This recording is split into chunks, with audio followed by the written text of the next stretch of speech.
আ এত টাকার বীজ, এই বীজটা জার্মিনেশন যদি এত কম হয় তাহলে বাকিগুলোর অবস্থা কি? তো সাধারণভাবে ঠাকুরগাঁয়ের যে প্রোডাকশন আছে যারা নরমাল খামারি বা নরমাল কোম্পানি আছে, এদের বীজের জার্মিনেশনও ৮০। তো বরাবরের মতো যদি ঠাকুরগাঁয়ের প্রোডাকশন ধরেন তাহলে এই ৮০ আপনাকে মেনে নিতে হবে। কারণ ঠাকুরগাঁয়ে ছাড়া অন্যান্য জায়গাতে বীজের বেশি একটা প্রোডাকশন নাই। সর্বোচ্চ আপনার ১ টা ২ টা উপজেলা কভার করতে পারবে। আসসালামু আলাইকুম রাহমাতুল্লাহ। ফার্স্ট গ্রেডের একটা বীজ লালতির কিং এবং অনেক বড় কোম্পানির বীজ। এটা অবশ্য আমেরিকার প্রোডাক্ট। তো এটা নিয়ে একটু প্রশ্ন আসছে যে বীজের জার্মিনেশন একটু কম। তো বিগত বছরে বা বিগত দিনে যদি চিন্তা করেন তাহলে বিগত দিনের তুলনায় এবছর অনেকটাই কম। তো এখানে উনারা লিখে দিছে যে অঙ্কুরোদ্গম ক্ষমতা সর্বনিম্ন ৮০%। তো ৮০% যদি আমরা জার্মিনেশন করি হচ্ছে টিস্যুর উপরে বা কেউ নারিকেলের সুবায় বা নারিকেলের খোসায় করে, তো যার ব্যাপার এটা। তো দেখা যায় কি যে যখন আমরা টিস্যুতে জার্মিনেশন করি তখন ৮০% হয়। এটা জমিতে গেলে অনেক সময় কিছুটা কমে আসে।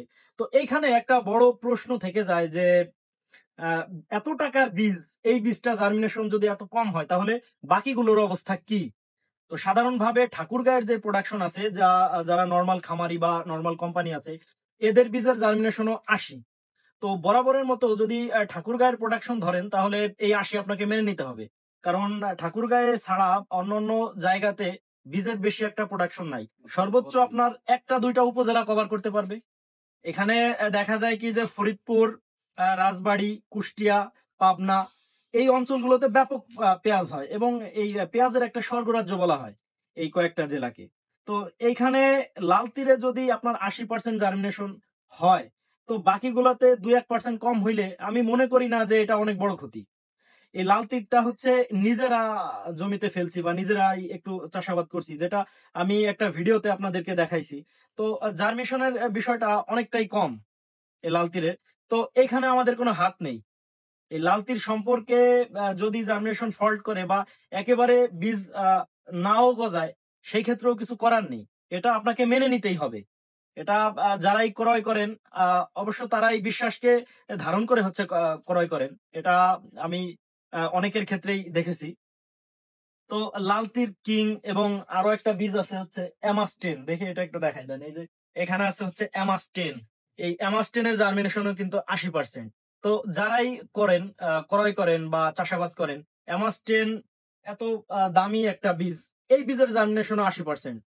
তো এখানে নরমাল গুলা যদি হিসাব করেন তো এখানে আপনি কি করবেন? এই যে রানি 1, এই রানি 1 এর জার্মিনেশন আছে ৮০%। তো কোথাও কম বেশি হইতে পারে। অনেক সময় দেখা যায় যে টিস্যুতে পানির ভাগ বেশি থাকার কারণে অনেক বীজ হচ্ছে পচে যায়, মারা যায়। তো এটা একটা আলাদা বিষয়। তবে জমিতে ফেলার পর যদি দেখা যায় যে ৭০-৭৫ আছে, তাহলে জমি হয়ে যায়। যদি তার থেকেও কমে যায় তাহলে তো কৃষক ক্ষতিগ্রস্ত হবে। তো এই বিষয়গুলো হচ্ছে কি কোম্পানিকে দেখতে হবে। তো অনেকেই হচ্ছে প্রশ্ন করেন যে, "ভাই আপনি তো বীজের ভালো দিক বলেন, খারাপ দিক বলেন না।" এই যে রিপোর্ট পেলে হচ্ছে খারাপ দিক তুলে ধরা। এখন যেমন লাল তীর সম্পর্কে নিজে চাষাবাদ করতেছি। এজন্য এটার একটা রিপোর্ট আমি দিতে পারলাম যে, আমি নিজে প্রমাণ।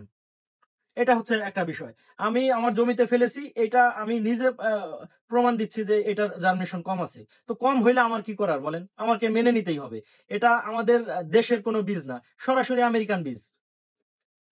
তো আজকে এই বীজের বিষয় এতটুকুই ছিল। আ সকলে ভালো থাকবেন, সুস্থ থাকবেন। আল্লাহ হাফেজ।